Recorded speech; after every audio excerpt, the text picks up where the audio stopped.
So in the history of the NHL, there's only been a reference to defensive defenseman or stay-at-home defenseman since this player entered the league and was a stalwart on the Montreal Canadiens defense of the 1960s and 70s. Of course, we're going to talk about the iconic and highly underrated Jacques Laperriere. Now, Jacques Laperriere, born Joseph Jacques Hughes Laperriere, November 22nd, 1941, played for the Habs from 62 to 74. 74, his career came to an end because of a bad knee injury, but he holds an iconic place in Montreal history. He made it into the Hall of Fame as a player, but he won 6 cups as a rear guard and 2 as a staff member. Now, born in Berne, Quebec, Leperriere said in published reports he grew up idolizing the Habs and defenseman Doug Harvey, who was Leperriere's favorite player, as they both played defense together.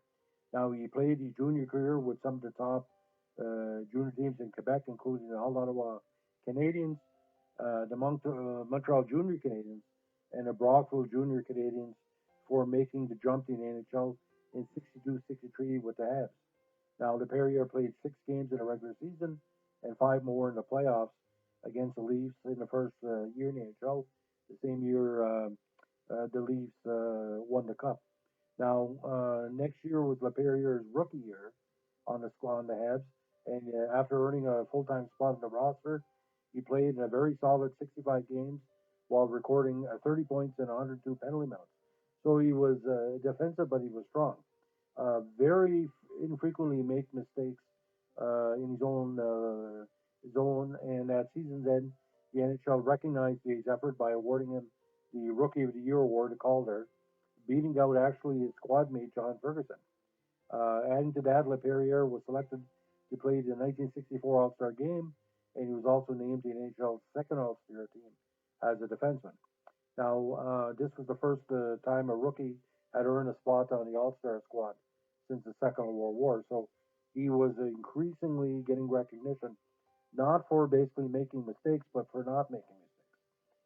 In 65, which was his first cup with Montreal, Laperriere had another top flight season because after he was named to the first All-Star team, and he also won the Stanley Cup, helping the Habs beat the Blackhawks in 7 games. Now, the next year, this is where the Laperriere's injury bug really plagued him. He only played 57 games, but he still was awarded the James Norris Trophy for Best Defenseman, and he was also selected to the first All-Star team for the second year in a row. 66, of course, Montreal won the Cup against the Red Wings, but because of injury, Laperriere wasn't available. Now, Laperriere played 8 more seasons with the Habs, winning 4 more cups. To show his strong defensive play on a very, very open team, Laperriere led the league in plus minus in 72-73, and he was the only player besides Bobby Orr to lead the league in that category between 1969 and 1975. Because of injuries, of course, he retired halfway through the 73-74 season due to a career-ending knee injury. Now, after the conclusion of his regular career, he decided to go into coaching. He became a head coach of the Montreal Juniors in 75-76. He would resign the following year due to his distaste of the pressure and violence of the amateur level. But in 1981, Laperriere decided to get back into coaching as an assistant coach to Claude Ruel. He would stay on as the Habs assistant for 16 years, serving under 6 different head coaches and winning 2 Stanley Cups in 1986 and 1983. There was a lot of transition with Montreal, but the only facet everybody could seem to agree on was Jacques Laperriere, and a lot of people felt that Laperriere hated Montreal's defensive core because he got along good with his former teammates and the new players coming up. Now, in 1997-98, he had a little change of scenery. He joined the Boston Bruins staff, serving under Pat Burns as an assistant coach yet again. 4 seasons with Boston before joining the Islanders in 2001-2002. After he left the Islanders, Laperriere became a part of the New York Devils organization 2003, 2004, when Larry Robinson, his former teammate, was there.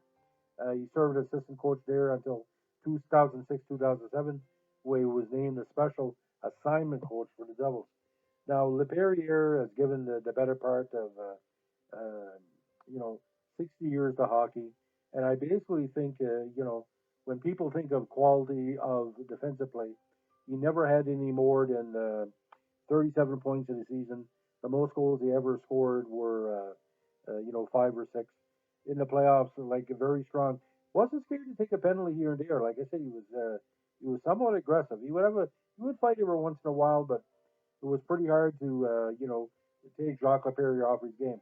But I mean, you got to understand there was Lapointe, there was Savard, there was Doug Harvey, Robinson later on. He was the strong number 4 that every team should have. The 4th best defenseman on the Habs meant he was the 5th or 6th best defenseman in the NHL at the time.